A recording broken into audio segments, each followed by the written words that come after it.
একদিন উড়ে চলে এলো বাটারফ্লাই। ওর আগমনকে কোনোভাবেই ঠেকাতে পারল না মঞ্জুলি। বাটারফ্লাই এসে 2 দিন খুব ঘুমালো। তারপর সে তার চাঞ্চল্যকে ছড়িয়ে দিল পুরো বাড়িতে। মঞ্জু তাকিয়ে তাকিয়ে দেখে ওর স্বামী ওয়াসির পরিবর্তনকে। ওয়াসি যেন নতুন জীবন ফিরে পেয়েছে লায়লাকে পেয়ে। সেদিন বাসায় কেউ ছিল না। লায়লা এসে বসল মঞ্জুর পাশে। বলল, তুই আমাকে ভুল বুঝছিস। তোর চোখ দেখে আমি সব বুঝতে পারি। আমার কোনো কুমতলব নেই। আমি কখনোই তোর স্বামীকে কেড়ে নিব না।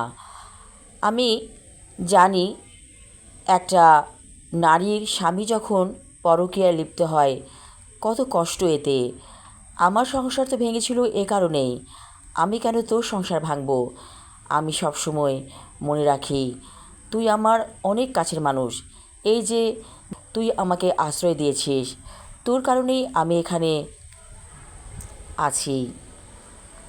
এটাই আমার সবচাইতে বড় পাওয়া। কিন্তু এই কথা রাখতে পারেনি লায়লা। ঠিকই সংসার ভেঙে দিয়েছিল মঞ্জুর।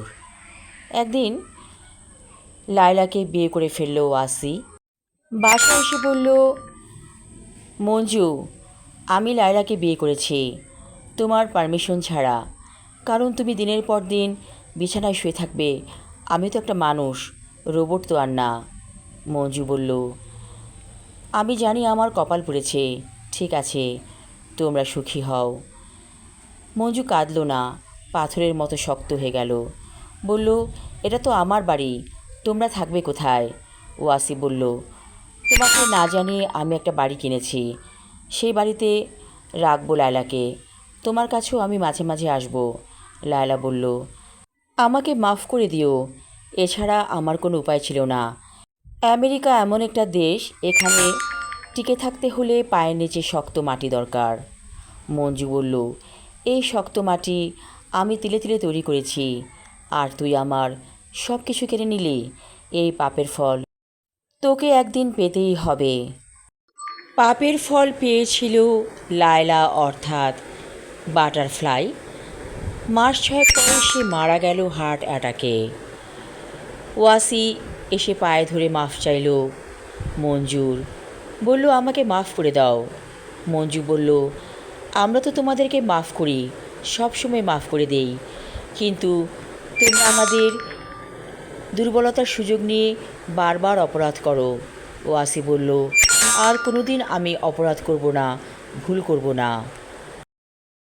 মঞ্জু বলল, আমার মনের মেঘ কেটে গেছে, এখন সব কিছু পরিষ্কার। ওয়াসি বলল, মেঘ কেটে গিয়ে নতুন সূর্য দেখা দিয়েছে। এসো আমরা দুজনে বারান্দায় যেয়ে বসি। মঞ্জুর কাছে মনে হচ্ছে আবার যেন সে নতুন জীবন ফিরে পেয়েছে। বলল, আমার কি মনে হয় জানো, এই একটা ধাক্কা আমার জন্য প্রয়োজন ছিল। এই দেখো আমি কি সুন্দর করে হেঁটে যাচ্ছি। ওয়াসি অবাক হয়ে দেখল মঞ্জু সুন্দর করে হাঁটতে পারছে। বলল, তাহলে তুমি বলছো এই ধাক্কাটা প্রয়োজন ছিল? মঞ্জু বলল, জীবনে ধাক্কা লাগতে হয়, নইলে মানুষ কখনো সোজা পথে চলতে পারে না।